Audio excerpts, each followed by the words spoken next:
Hi అండి, నమస్తే. Welcome to read with Ishu. నిన్నటి భాగంలో పార్వతీదేవి ఘోర తపస్సు చేస్తోంది. హిమవంతుడు అలాగే పార్వతి సోదరులందరూ యుక్తులు చెప్పి పార్వతీదేవిని తపో విముఖరాలని చేయాలని ప్రయత్నించారు. కానీ పార్వతీదేవి దృఢచిత్తంతో నిరాకరించింది.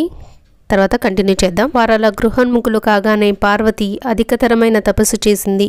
ఆ తాపానికి దేవతలు సైతం నల్లబడ్డారు. వారంతా బృహస్పతిని ముందుంచుకొని బ్రహ్మను శరణు కోరారు. ఆయన శంకరుని స్మరించి పార్వతీ తపోవృత్తాంతాన్ని గీర్వాణులకు చెప్పి వారితో కలిసి నారాయణుని సన్నిధికి వచ్చి విషయాన్నంతా విన్నవించాడు. వారి విజ్ఞాపనను విన్న హరి, మనమంతా పరమేశ్వరుడైన రుద్రుని సన్నిధికేగి పార్వతీ పాణిగ్రహణం చేయవలసిందిగా ఆయనను ప్రార్థిద్దాం, బయలుదేరండి అని ఉపాయాన్ని చెప్పాడు. రుద్రుని పేరు విన్నంత మాత్రాన భయకంపితులైన బృందారకులు సంశయింపగా హరి వారి భయ సంశయాలను పోగొట్టి శివసందర్శనానికి వారందరినీ ప్రేరేపించాడు.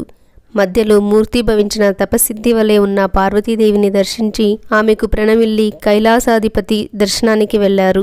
దూరాన్నుంచి నమస్కరించి ముందు నారదుని పంపి నారదానుమతితో శివుని సందర్శించి ఇలా స్తుతించారు. ప్రకాశస్వరూపుడు, మన్మధుని దహించినవాడు, స్తుతింపదగినవాడు, గొప్ప తేజశాలి, ముక్కంటి అగు రుద్రునకు అనేక నమస్కారాలు.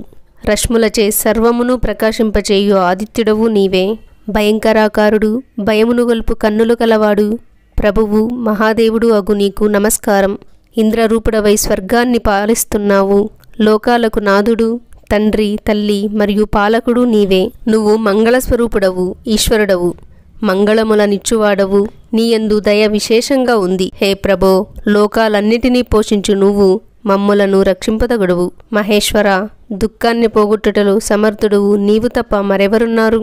ఈ విధంగా అందరూ స్తుతించి ధ్యాననిష్ఠుడైన శంకరుని ముందు నిలబడ్డారు. నందీముఖంగా విషయాన్ని తెలుసుకున్న శంభుడు సమాధిని ఉపసంహరించి కన్నులను తెరిచి చూసి లోకరీతిగా మీ రాకలో గల అంతర్యాన్ని తెలపవలసిందని కోరాడు. అంత నారాయణుడు తారకుని దుశ్చర్యలను, పార్వతి ఉగ్రతపస్సును గూర్చి చెప్పి పార్వతిని పాణిగ్రహణాన్ని చేయవలసిందిగా కోరాడు.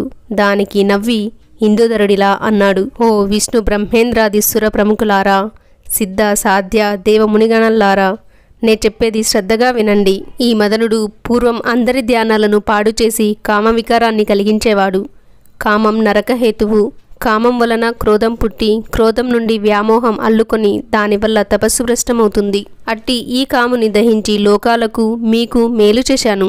మీరందరూ నావలనే కామరహితులై ధ్యాన నిమగ్నులగుదురుగాక. నేను పార్వతీ పాణిగ్రహణం చేసిన మరుక్షణంలో కాముడు పునర్జీవితుడవుతాడు. మీరందరూ మోక్ష మార్గం నుండి దూరమవుతారు. మీరంతా కామక్రోధాలను విడిచి బంధ విముక్తులు కండి. ఇలా బోధించి ఈశ్వరుడు తిరిగి ధ్యానమగ్నుడయ్యాడు. అలా విరక్తి మాటలు పలికిన శంకరుని చూసి కార్యసాధన యందు మిక్కిలి పట్టుదల గల హరి అక్కడి వారందరినీ శివస్తోత్రాలని చేయమని ఆజ్ఞాపించాడు. వారలా చేయగా కొంతసేపటికి శంకరుడు కన్నులు తెరిచి చూసి ఇలా అన్నాడు: మీకు సర్వోత్తమమైన విరక్తి మార్గాన్ని చెప్పినా దాని యందు రుచి పుట్టడం లేదు. వివాహం దృఢబంధం, అది పెద్ద సంఖ్యల. లోకంలో చెడ్డ సంఘములు అనేకమున్నాయి. అన్నిటికంటే చెడ్డది స్త్రీ సంఘం. స్త్రీ కంటే మాదక వస్తువు మరొకటి లేదు. ముల్లోకాల్లో స్త్రీ పాశబద్ధుడు ఎప్పటికీ విముక్తుడు కాలేడు. ఈ ఇంద్రియ సుఖాలు అనుభవించే కొద్దీ వృద్ధి పొందుతూనే ఉంటాయి. అట్టివానికి మోక్షప్రాప్తి కలలో కూడా అసంభవం. వివేకవంతుడైన మానవుడు విషయ సుఖాలను విషం వలె విడిచిపెట్టాలి. దేవతలారా, నాకొక వ్రతం ఉంది. నా భక్తుల కొరకు అదెట్టిదైనా ఆ పనిని నేను చేస్తాను. పూర్వం నే చేసిన పనిలెట్టివనగా భీమ మహారాజుచే బంధింపబడిన సుదక్షిణుడు అనే కామరూప దేశాధిపతి ప్రతిజ్ఞను సఫలం చేశాను. గౌతముని కష్టాలను తొలగించి సుఖాన్నిచ్చి ఆయనకు కష్టాలను కలిగించిన దుష్టులకు శాపాలనిచ్చాను. దేవతల కొరకు విషం తాగాను. విశ్వానర మహర్షి దుఃఖాన్ని నివారించాను. మీ ఆంతర్యం నాకు తెలుసు. త్వరలోనే మీ అభీష్టం నెరవేరుతుంది. నిర్భయంగా ఉండండి అని చెప్పి వారందరినీ సముచితంగా సాగనంపి తిరిగి ధ్యానమగ్నుడయ్యాడు ఈశ్వరుడు. విష్ణు బ్రహ్మాది దేవతలకు చెప్పిన విధంగా శివుడు చేస్తాడా లేదా అన్నది రేపటి భాగంలో తెలుసుకుందామండి. ఈ వీడియో మీకు ఎలా అనిపించింది కమెంట్ చేయండి.